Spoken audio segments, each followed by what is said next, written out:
How's it going, everybody? Welcome to the Deep Zone Pod, bringing you up-to-date sports talk news from around the NBA, NFL with hot topics, trade news, playoff and draft discussion, debates, you name it, we got you covered. Unfiltered with hot takes on your favorite teams and players, some you're going to like, and, well, others not so much. The Deep Zone Pod has you covered for all your hot sports news. Just remember, the shit's unfiltered. How you doing, Mark?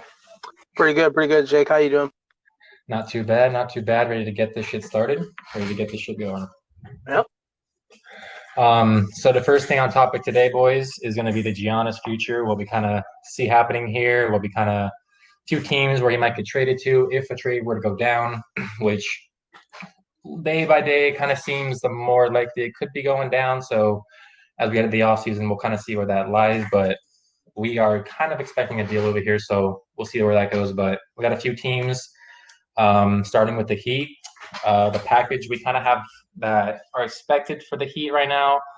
Tyler Hero, Kendrick Nunn, potential draft picks. Iguodala would have to be involved for sure, just due to the cap situation.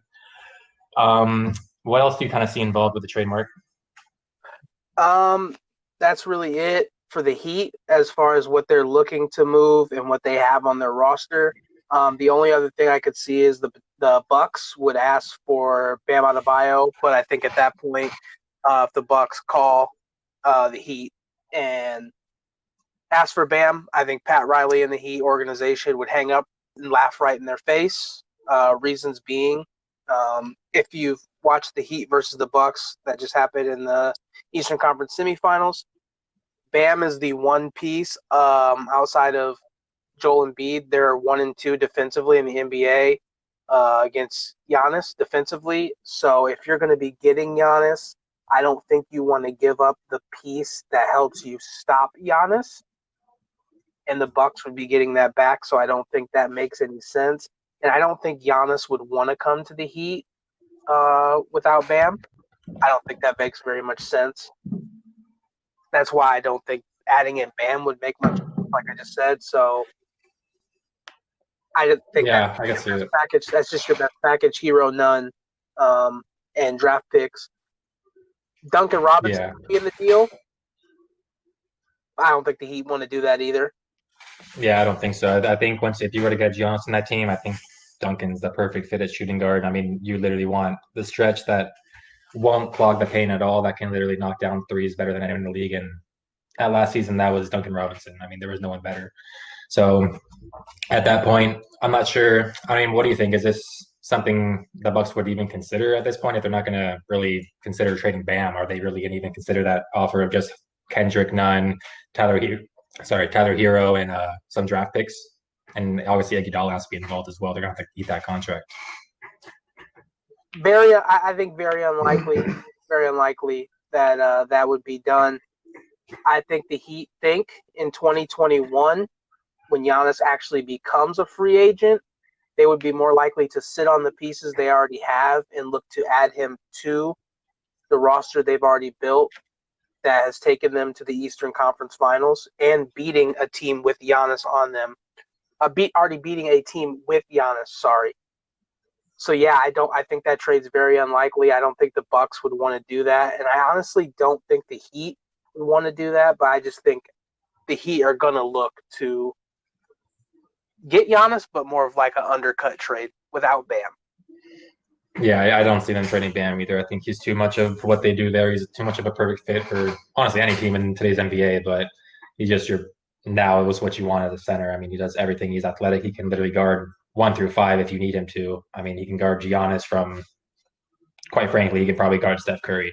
It's kind of unnatural what he can do. So I mean, I wouldn't really involve him in quite honestly any trade either. So I see where you're coming from, and I probably see that's where the Heat are going to stand as well. So yeah, that'll take us into the Warriors, the next team, which this would just be dreadful for the entire league if this were to happen, quite frankly. But the package we have for the Warriors sending over to the Bucks would be Wiggins, the second overall pick that they just secured in the lottery just a few weeks ago.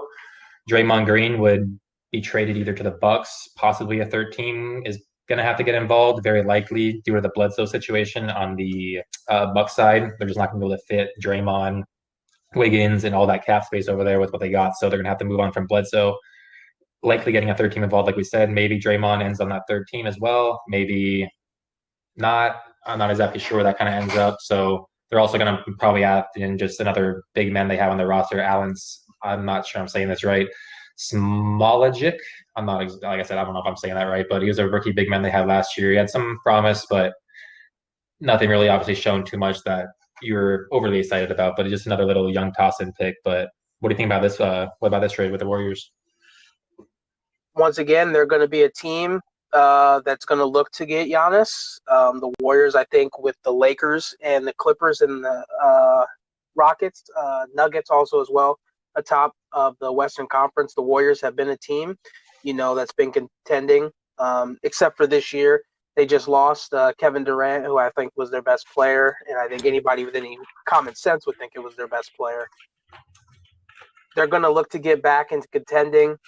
They're going to be hungry, especially Steph, Clay, and Draymond. But they would have to trade Draymond to, they'd have to include Draymond in the deal to get Giannis. I think it's a good package. I don't think it's the best package, but it's what the best they have to offer. They can take Wiggins, who's a young talent. He hasn't lived up to expectations, but maybe on a different team he could with the Bucks. He'd get better opportunities. You get the second overall pick. Maybe you could take someone like LaMelo Ball, Anthony Edwards from this year's draft. And Draymond, he's Draymond. I don't know how he fits with that team. They would have to obviously add him in the deal, like you said, for cap purposes. That's probably the best package you're going to get from Golden State. And Golden State's going to come calling. And obviously you've heard rumors that Giannis would be willing to play with the Warriors. And I Yeah, also so I think, mean, that his skill set fits their skill set. I think he's a better Draymond, a way better Draymond. yeah, absolutely, of course. I mean, can't really argue that there. He's does everything Draymond does and better. I mean, they're both pretty spotty shooters, but I mean, I still would take I would take Giannis's jumper over Draymond's, quite frankly, still, and he just stumps him at every other aspect of the basketball game. So I mean, yeah, I'm taking Giannis over him, no doubt. It's kind of a wash there. And then, quite frankly, it just kind of goes down to what the Bucks are kind of looking to do at that point. Do you really think the Bucks can actually compete with that? They're going to obviously bring in, like you said, maybe LaMelo Ball. They're going to be looking at a roster of maybe LaMelo Ball, even obviously at the two, Chris Middleton, then Andrew Wiggins. Then at the four, then maybe they bring in Draymond. Maybe they have Brook Lopez still at the five. Uh, I don't know if that seems competable. I mean, in the Eastern Conference, they're going to be a top six team in the East for sure. I would say just due to talent from Middleton, Wiggins, LaMelo Ball should be decent, and then just Draymond, that should be a solid defensive team and put up some decent points. But I don't know if that's going to be a team that Bucks can sit back and say, are we actually willing to trade Giannis and try to compete with this team, or do we just want to go in a full rebuild? Because, like I said, I don't know if that team's capable of winning a championship or even getting past the Heat or the Celtics how they are, quite frankly, now. And even the Nets coming back next year with Kyrie and KD showing well this year without them. I mean, I expect them to be up there as well. So it's a tough situation, I think, for both teams. I don't know if it's really a thing. And then you look at that, and then do the other teams really actually want to deal with, like I said in the beginning, do they actually really want to deal with this crap of dealing with the Warriors, Curry, Clay, running off of screens with Giannis driving the paint and just pumping out passes to them? I mean, there's literally no defense versus that. You just kind of got to sit back and just hope the best shooters in the history of the basketball are almost missing shots, and it's going to be tough. Right, because with my thinking, a team. I don't think very many teams can stop what Giannis particularly does. He gets so much flack, for his ability to not be able to shoot jump shots. But when you really look at the Bucks, I really only think there's three teams that could have beat them, and that's the Lakers, Clippers, and obviously the Heat. And it's because they're built with, athletic defenders with size and range where they can play in the passing lanes. And you can't really do that if you put him on the Warriors because you can't, it's Curry and Clay. Those are the two greatest shooters to ever play basketball. So I don't think the Bucks are going to want to be a part of that. And then, like you said, Bledsoe and Draymond are going to have to, at least one of them are going to have to go to a third team. Are they going to want to be a part of that? I don't think so. Like you said, no, I don't think teams are going to want to be a part of that. So I kind of think that trade's very unlikely, just like the Heat. I think the Warriors would have to wait until the 2021 free agency and try to sign Giannis outright and then try to move pieces like Wiggins or Draymond. Yeah, I totally agree with that. And maybe they'll get stuck with one throughout the year or whatever, but I definitely see moves coming for sure. So the next team on tap would be the Nets. It's kind of just a quick one here. We really don't think it's going to happen. It's just they have a pretty good offer. But again, I just don't see it happening with Giannis's kind of, it seems like his philosophy of not wanting to play with stars. Maybe that changes now with him kind of seemingly needing another kind of wingman. But yeah, I don't really see them. Like I said, I don't really see them going to the Nets, playing with Kyrie, playing with KD, who are both have rings in their careers. Both have been proven that they can win rings with players on their team. Obviously, with KD with the Warriors and Kyrie with LeBron.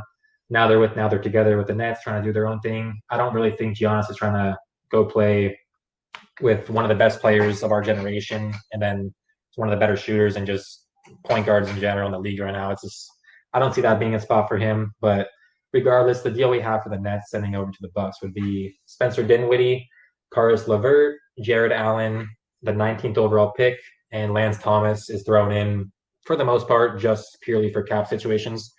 I mean, quite frankly, it's a damn good offer. I mean, when you start with Caris LeVert, Dinwiddie, you have two guards and a wing that can, or a wing and a guard that can just, you can plug LeVert right in your lineup. I think Dinwiddie's more of that legitimate six-man role, but he can be a starter on a team like the Bucks if they want to start him and bring George Hill off the bench, or even start George Hill and then bring Dinwiddie off the bench. That's a perfect situation if they're trying to compete. But they have value there. They get a first-round pick back. They get a Jared Allen who can play center. Maybe they move on from Book. Maybe they keep him. Jared Allen's a pretty fun center. It's a decent package. Like I said, as of this point, I think it's probably their best package, quite honestly. I just don't think it's going to really happen. I agree. I don't think it's going to happen at all. Giannis doesn't seem to want to play with stars. I think he kind of just likes, being in that low key city, being who he is. But I also think he's starting to see the writing on the wall that the Heat, kind of in the East, have a team prepared to beat him.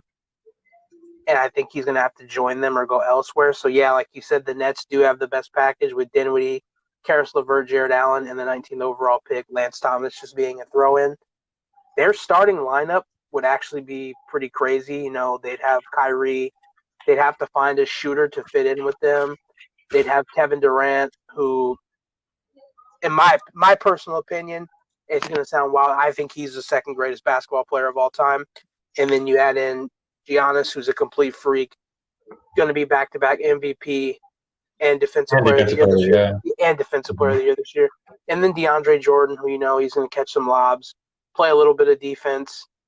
He kind of fits in, and he's already into that Nets culture with Kyrie and Kevin Durant. They really wanted him, but like you Mm-hmm. said, I don't think this is a trade that's going to happen. I just think it's a good package. I think the Bucks would consider it. The Nets are rumored to get a third star. I just don't know if it's going to be Giannis. Yeah, I mean, I definitely think they're going to try to go make a little move for sure. Like they have the team to kind of compete in the East right now, especially if Giannis's future's in limbo with the Bucks. There's kind of an opportunity to be seized for, quite frankly, every team in the East. I mean, it's tough to say that right now, and the Bucks just got kicked out of the East by the Heat. But I think in a normal situation, a normal year, the Bucks would have been in a better situation, more competitive in the out of the bubble. But yeah, I think it's going to lead to more situations down the road for them like this trade. But I mean, looking at the like you said, the starting roster for the Nets would just be absolutely stupid. They'd have to go find a new spot up shooter. Likely Joe Harris is going to be too expensive for them at this point. I'm sure someone will kind of overpay for him, but finding a shooter in this league is not too tough. So I don't question their ability to kind of build a team around that. That's just quite frankly, it'd be the best starting three. We might have seen it. It's probably no, it's tough to say with the Warriors, but it's up there. I mean, that's just talent's it's insane. Um, the next team we got is the Hawks, which this is where it gets pretty interesting in our opinion. Again, it's a tough team to maybe see him signing with, but the package is fun. You got a Cam Reddish, DeAndre Hunter, John Collins, and a sixth overall pick. I mean, I think that'll make any team kind of stand up a little bit. I'll just leave it at that and let you kind of run with it, Mark. What do you think? Yeah, the Hawks. This is even better to me than the Nets package. You got Cam Reddish and DeAndre Hunter, who are young players that just came from this draft. Cam Reddish is a two-way player. He hasn't got to show his offensive upside yet. He was kind of bit of a letdown this season for the Hawks, but I think the potential is there. DeAndre Hunter, also a two-way player. I think he has the potential to be, a Jimmy Butler, Kawhi, Paul George, kind of how they came into the league, and they were just kind of seen as defensive players, and then they turn into these offensive specimens as well, and they can put together a great game on the offensive and defensive end. So I think DeAndre Hunter is a good piece. John Collins is, to me, a very underrated power forward center wherever you want to play him. Two-way player as well, plays offense and defense, and he's athletic. And then the sixth overall pick in this draft, I think it's really good. I don't know Yeah, what they're going to else you think, find Jake. someone. Yeah, I mean, for the sixth overall pick, it just kind of, quite frankly, just for those three players, it's a pretty good offer in itself. And then I think the Hawks, quite frankly, they would probably need to offer that to get the deal completely done, just to make the Bucks say, okay, here you go, just take them, and we'll figure out what to do with these guys and these picks. But yeah, I think you're right with Cam Reddish. I think there's a lot of like untapped potential there because he played with Zion and RJ Barrett at Duke. He played this last year with Trey Young, just a bunch of other young talent on the team. He wasn't even starting for most of the year. He was coming off the bench, so he never really got in a groove. They were playing him at point guard at half the year. They were playing him at the wing. They were just changing him all over different roles. So I mean, he showed pretty well. He had some good games. He had some rough games. Obviously, he was a rookie. He was a young kid who, like I said, he hasn't really had that spotlight on him, and he was kind of thrown in situations where it wasn't exactly the easiest for him. And it's just being a young kid, putting those pressures on you when Trey Young goes hurt and Trey Young gets hurt and you're asked to be a point guard on a team where you've never been a point guard really ever. It's going to be a tough situation. So I think there's a lot of potential there. And then DeAndre Hunter, he was one of my favorite players in the draft. Like you said, it's a two-way guy. Both of them are, but DeAndre Hunter even more. I think he's not going to be a Kawhi clone, but he's that kind of player where he's like a spot-up shooter, three-point guy in his younger age, and he has that ability to put the ball on the floor and make something with it, so he can kind of develop another mid-range game, and kind of ability to drive to the basket a little bit. So I like his game a lot. And then you add John Collins, who can play big, and I guess you said the six overall pick is just a crazy package, honestly. And it just comes down to, will Giannis sign with the Hawks in Atlanta?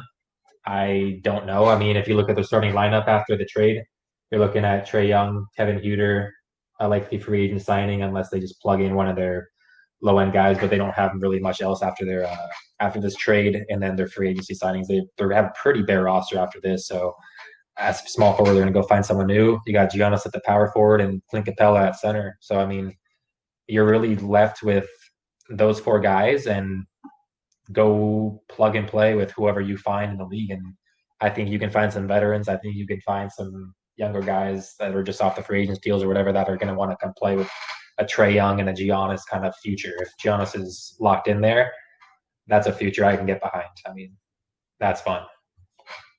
I agree. I agree. Couldn't agree anymore. And what else needs to be noted? I don't know if you spoke on it. But I'm just going to go over it again. They're a team that's going into this summer with the most cap space available. Excuse me. But yeah, they're going into the summer with the most cap space available. Like you said, they would have Trey Young, Huter, Giannis with the trade, a free agent signing at small forward, and Capella. If I was them, personally, I would look to move on from Capella. I know they just got him, but you might want to get a shooter at center instead of Capella. Maybe some team Mhm. wants to take in Capella and they see his skill set for their team. But yeah, they have the most cap, and I think Giannis, Huter, Trey Young, and then with Capella, who you could move or keep, whatever you want to do. I think that's a team with a bright future, and I think that's a good team. I don't think Giannis would consider it because I think he would just stay in Milwaukee at that point. But that's a great trade. The Bucks would have to take that deal. They wouldn't even, they would have to sign the dotted line to that trade right away.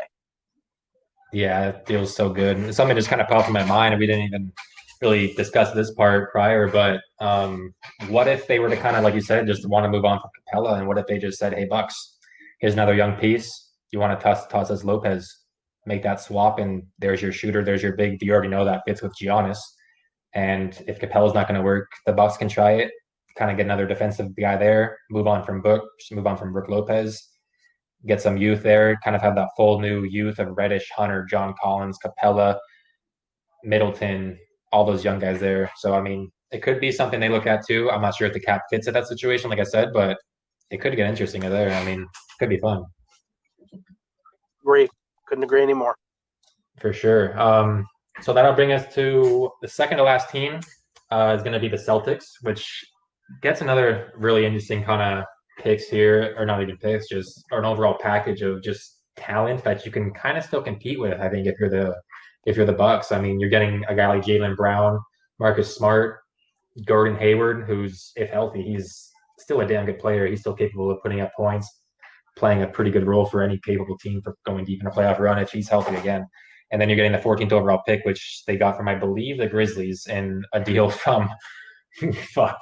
You're not going to believe this one. The freaking Celtics did it again, boys. They got a trade back from 2015. They traded Jeff Green, or they traded Jeff Green to the Memphis Grizzlies when they were good back in the day. 5 years ago, they have a first round pick coming back. So that's a little fun note. I was finding out researching this. I wasn't expecting the Celtics to have that pick. So here we are again. The Celtics have another solid pick in the first round while they're going deep in the playoff run. So that's another good package. It's like I said, it allows the Bucks, I think, to compete. So what are you thinking there? Another great package. Jaylen Brown, excellent player. I still think he even has more room to grow offensively. I think he's a great defensive player right now, but I think he has more room to expand his offensive game at this point. Marcus Smart, you know what you're going to get with him, 3 and D, a little bit of playmaking. Been a great player for the Celtics, especially in this series that just passed with the Toronto Raptors. Then you bring in Gordon Hayward, who's a two-way player, more offensive than defensive, but if he can get back over the hump of that terrible leg injury he had a few years ago, then I could see, that leading Milwaukee to be a competitive team with those three players. Then you add in the 14th pick, they can get a young guy to bring in with that core, which would be Jaylen Brown, Middleton, Marcus Smart, Gordon Hayward, and Brook Lopez. That's who it was, Brook Lopez. Sorry, I was blanking too for a second. So many names moving around. But yeah, I Yes, think I that would mean, be great. That would be great. yeah, they'd have a team that they can definitely, I think, compete with in the East. I mean, obviously, at that point, the Celtics are going to be the heavy favorite when you throw out a lineup of Kemba Walker, a free agent signing, because they don't really have a ton of depth at this point, especially after that trade. I mean, this year they've cut their kind of rotation down quite a bit. I mean, especially in the playoffs, they're only playing about 7, 8 guys consistently, and they're not really getting a ton of minutes after their 6, 7 guys, and those guys really aren't producing a whole lot for them other than just minimal kind of moments. But yeah, I mean, going forward, they're definitely going to need more consistency from their bench. If you're going to look at a starting lineup like I was going at, of Kemba, a free agent signing, Jason Tatum, Giannis, and Theis at center. I mean, it's a good starting five. It's obviously there's room to improve at like obviously center. You can improve off Theis, but he's capable. He can play his role in that team, and he's not going to really complain about it. He's in a fitter role, and you don't have to really worry about it. If they can go out and find a solid shooting guard, defensive guy, likely you would hope, to kind of guard up and strap up some of the better guards in the East and just in general in the league that we have now.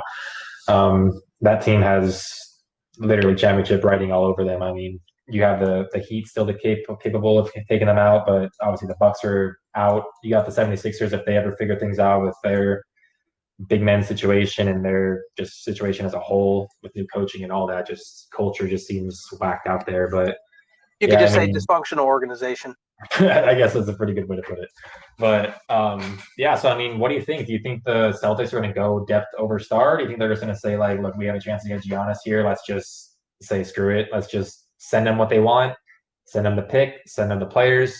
Get Giannis in the squad. Look at our lineup. Kemba, free agent, Tatum, Giannis, Theis, and let's roll with it. Fill the pieces and let's try to win.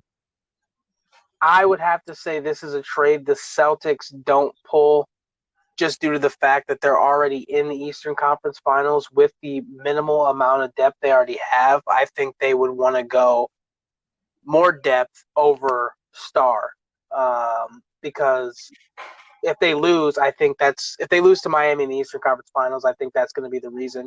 As you know, the Heat have a lot of depth. They can go like 9, 10 deep in playoff series, and the Celtics, like you said, are going 6 to 7, maybe 8 deep.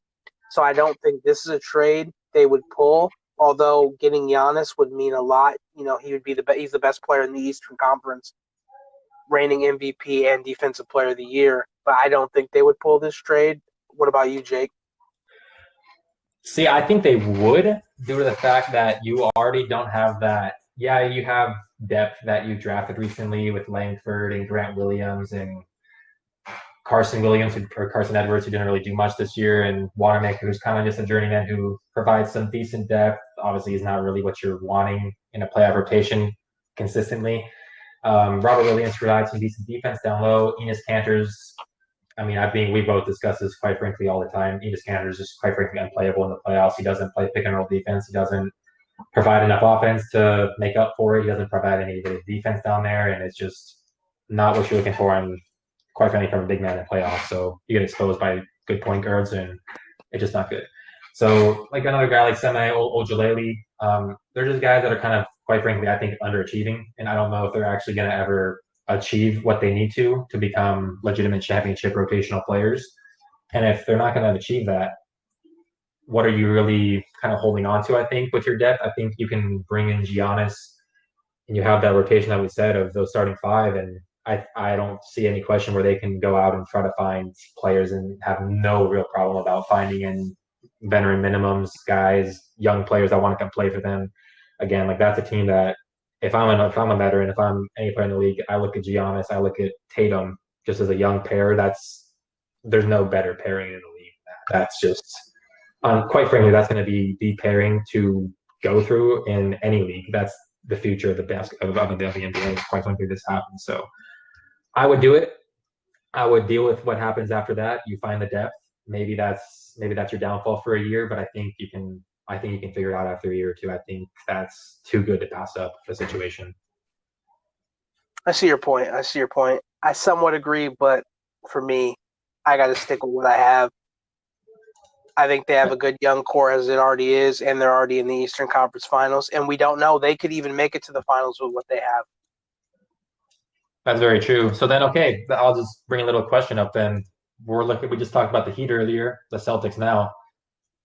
Celtics have the same. We kind of said the same thing about the Heat. These teams are, I mean, these are good teams that Giannis can kind of go to, and maybe they're not going to really even want him. Like he's a damn good player. He's like you said, the best player in the East, top 3, 5 player in the league, no doubt about it. You can't even question it, and you can even argue he's one of the best. So I mean, and then you don't have teams that are really wanting him. It's not even against him. It's just, are these teams too good, or is he a player where it's like you're bringing him in and he just changes way too much, where it's like, is this even worth it? Because like I said, he's a damn good player, but you bring him in and you got to really let him control the ball. You got to let him change up your defense a little bit. He's going to be controlling your paint a lot. So it's a whole different situation, I think, when you bring him in the team. So I think you're right. I definitely see your point again. Like you said, I see where your teams might not want to do it, but I almost think it's a situation where you just bring in the stars and you hope for the best. But again, there's so many different ways you can go with those teams. They're already studs, so you just let them play out right now, and it'll be fun to watch. Um, we have one more team. It's a pretty fun one, and I think they have a ton of talent, and I think this is the best fit for Giannis, quite frankly. And they have the talent, like I said, to back it up. They could offer so much different things. They could even, quite frankly, offer any piece on their team, and I would be okay with it. As the Denver Nuggets, they could offer Michael Porter Jr. I'll just start off and from his after the game comments, I think of game 4 when they lost their last game, of what he said about just Jamal Murray and Jokic just kind of hogging the ball a bit too much, just not really moving the ball. They need to move the ball more. Those guys are good players, but we can't really do that versus this team. And then he just kind of threw his head right down. Kind of knew what he said, I think, at the same time, but he kind of obviously he meant it.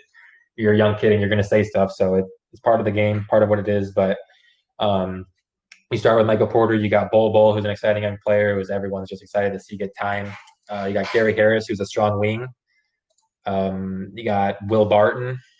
Even quite frankly, I would even not be shocked if they were to put Jokic's name in it. I don't think they would do it because I think you want to pair Jokic and Giannis. I think that's just a pairing that's just, quite frankly, match made in heaven from a big man to power forward standpoint because Jokic doesn't have to worry about his shit paint defense anymore, and the Nuggets can actually probably go deeper in the playoffs. I mean, now they're starting to show some clutch gene coming back 3-1, but I still don't think their defense is capable of winning an NBA championship. I think they're just finding some genie in a bottle moments and just finding ways to win the series, is quite frankly. But we'll see if they can beat the Clippers. We're recording this as they kind of go into Game 7, but we'll see how that kind of plays out. But like I said, I do think they need that defensive presence, and Giannis would obviously add that to that. So you add Giannis to the team.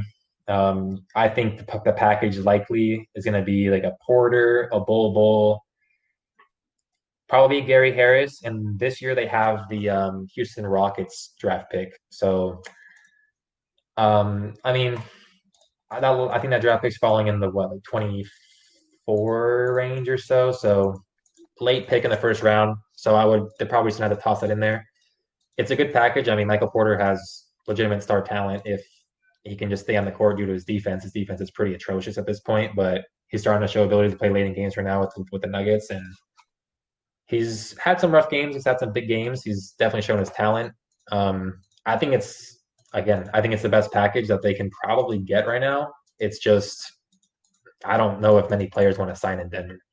And again, all these places really is tough to see Giannis signing in, other than the Heat and the Warriors. So I mean, I could see him maybe want to sign with the Celtics, but it's a tough one. But what do you think on this Nuggets team? I mean, it's just a different kind of play here, I think, because they have so much talent, but just a weird situation, I think. I actually just went to the NBA Trade Finder and did the trade that we had lined up. It works perfectly if the Denver Nuggets send Michael Porter Jr., Gary Harris, Will Barton, and Bull with that Rockets first round pick for the Antetokounmpo brothers. It would be a perfect trade. Actually, perfect to Mm. what you wanted. Jeez, that would be jeez. I mean, like I said, I think Porter's getting traded regardless after those comments that he made, and it just, well, like I said, with the defense and his defense, I think it sucks, but it's just a bad fit because he's such a good talent. I love the kid. I think he's going to be a star in the league. Honestly, that's what I keep saying. I think he's going to be a legitimate scorer in the league, and I think his defense will come along enough. And if you can make that work, that's going to be fun. But that's just a tough team to make work when you got Jokic starting and you got Jamal Murray as your point guard. It's just you're not getting any defense from your point guard, and you're not getting any defense from your center. Like it's terrible. You got to get something more than that if you're going to want to win an NBA championship. And I mean, like I said, they're showing clutch right now, but it's not enough to sustain as over in a long period of time. Um, I think this is a trade that literally puts the Nuggets in championship contention. If you're just kind of looking, I mean, even if the team asks for Jamal Murray, I would consider, like I said, I would even consider trading Jokic. But if this trade works perfectly in the trade finder and all that, it just kind of lines up perfectly. It's enough, in my opinion, to make the Bucks consider it because it's almost enough to make you still be able to compete now in the East. You're not going to win the East by any means, but you can make a little run in there. You have young talent to kind of get experience in the playoffs, and then maybe you make a trade for a star. Maybe you have your star in Porter in Middleton. It's going to be a fun team. It's a young team, another team that might need some more defense on it, but it's a fun team nonetheless. And I think that's all you can really ask for if you're having to trade Giannis in a league where if you trade your stars and teams know you're trading your star and you're forced to trade your star, you're likely not going to get the best package for your star, and you're going to get a little less than you're likely wanting. Just how it kind of goes. I think these are probably the likely scenarios. I'm sure there'll be some mystery teams that pop up, and I'm sure there'll be some other teams that kind of come through the woodworks and they're wanting Giannis. They want Giannis. They're saying Giannis is signing with them. We'll see. Not too sure about it. As those kind of unplay, I guess we'll kind of talk about them. But until then, that's kind of all we got for now. Do you have anything else covered, Mark? Well, I want to ask you, out of all the trade scenarios we've posted and we've discussed, we have 6. Which do you think is the best offer? The best offer for the Bucks. I will probably say The best offer for their okay, are we going long term or are we competing? Both. Both. Okay. Um, so a mixture of the two, I would probably say it would probably just be the Nuggets deal because I think you can plug in Gary Harris to the two, and then you can just start. I mean, maybe they just continue to start Gary or George Hill at the one, or they got, never mind. They got Bledsoe. I'm overthinking that. They got Bledsoe at the one. They got Bledsoe. You got Gary Harris. You got like a Michael Porter. Or no, you got Middleton at the three. You got Michael Porter at the four, and then a Brook Lopez. I think that's enough to compete in the East. I don't think it's enough to win the East. Then you got a Will Barton as your sixth man. You got another few pieces coming off the bench still, so it's not a bad team. Then again, I think maybe the Celtics offer might be the best, quite frankly. So I think I'll go with the Celtics actually because they have more pieces I think to compete now, and that 14th overall pick is that's pretty enticing as well. I think that's the pick right there. I think the Celtics. How about you? For the Bucks, yeah, I think the best would be the Celtics because you're getting Smart and Brown, who are two young players, and then Gordon Hayward is getting up there in age, but he still has something to give. Like I said, he's trying to bounce back from that injury. He keeps getting injured too, little ankle sprains. He's just a very unlucky guy. Then you get that 14th pick. Who knows if the Bucks, they could draft a sleeper there, and there you go. But let me flip it the other way. Out of those teams, regardless of trade or whether he signs there in 2021 when he becomes a free agent, if he chooses to, which team do you think he fits the best? I don't think it's a question. I think he fits best with the Warriors. I mean, like you kind of touched on earlier, I think he's.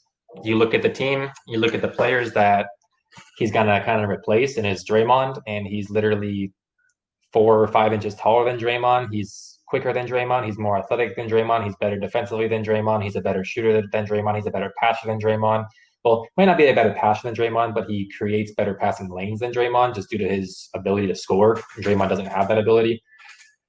So he does everything better than Draymond, quite frankly. So yeah, I mean, I don't think it's a question. I think it's the Warriors. I think that puts them in another dynasty mode, quite frankly. This is from my opinion, it's also a little biased because I am a Miami Heat fan, but I think the best fit would be the Heat. I think the Warriors would be second, but the reason why I think the Heat would be the best fit is, yeah, maybe not for the next 2 years, even though I think the Heat would easily go to the finals with him if he comes to Miami. Also, long term, him and Bam are both still very young. Jimmy Butler's contract's going to be up in about 3 years, and that's going to open up another max slot. And people are always going to want to come to South Beach. So I think the long term, it's Miami. Short term, obviously, going to be the Warriors, but Curry's already 32 years old, and I think that's something a lot of people aren't talking about. And I don't like Curry's always going to be able to shoot, but is he always going to be able to play at this MVP level? Because I think that's what's going to make him want to go there is the MVP level. And I think Giannis already being an MVP player, bam, upside growing, and then when Jimmy goes, you have so much money, another max cap spot. Plus Duncan Robinson, Tyler Hero, guys like that. If you were to wait to 2021 to sign there, I think there's so much upside with that team. And I think, if he waits a year and then goes there for the next 6 to 7 years, if he stays, I think that's easily a team that could go to the finals four to five times. Yeah, I think you're right. I mean, I think the Heat are just up there too. They were my number two, but the more you talk about it, it kind of keeps making me think that they might be the best team long term because, like you said, Curry's 32. I think he holds up better than most players long term because, like I said, he's a shooter. He's not really looking to get to the basket, and yeah, he gets fouled and stuff. Yeah, he gets his layups, but as he ages, he's gonna probably do that less. Probably just try to stay a little more healthy and just keep kind of running off screens and stuff. So his game is kind of built to last. It's kind of like that Ray Allen, just long term. I kind of see him as he's not going to have the ball in his hands as much. He'll kind of just be off the ball, especially if he has Giannis on his team. He's going to be running off screens nonstop, kind of like Clay. Just have them both just running off screens, kind of running off little bits of here and there, having a run pick and roll with Giannis and just throwing him lobs or just pick and popping off of that. So there'll be a lot of that going around. But like you said, I think that fit in Miami could be a legitimate 5 to 10 year thing with him and Bam. I mean, they could have him there for years to come, and Jimmy Butler gets old and he walks away, and here you go. You have your center and your power forward locked in for the future, and no one's scoring on that shit down there. That's a damn joke.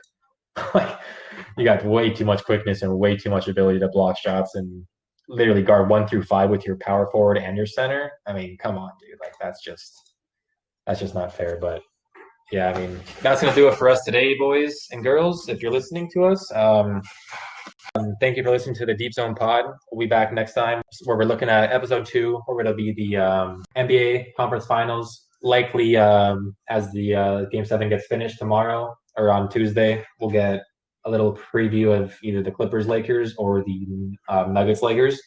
And then as the Heat and the Celtics get going, we'll kind of see how that goes. And as we kind of have these Giannis little looming over both their heads as the series gets going, we'll kind of maybe one of these players will kind of step up enough where the Bucks will say, "Hey, that guy's someone we can win with," and it'll be enough to make a move. But until then, we're gonna cut it off and see you next time.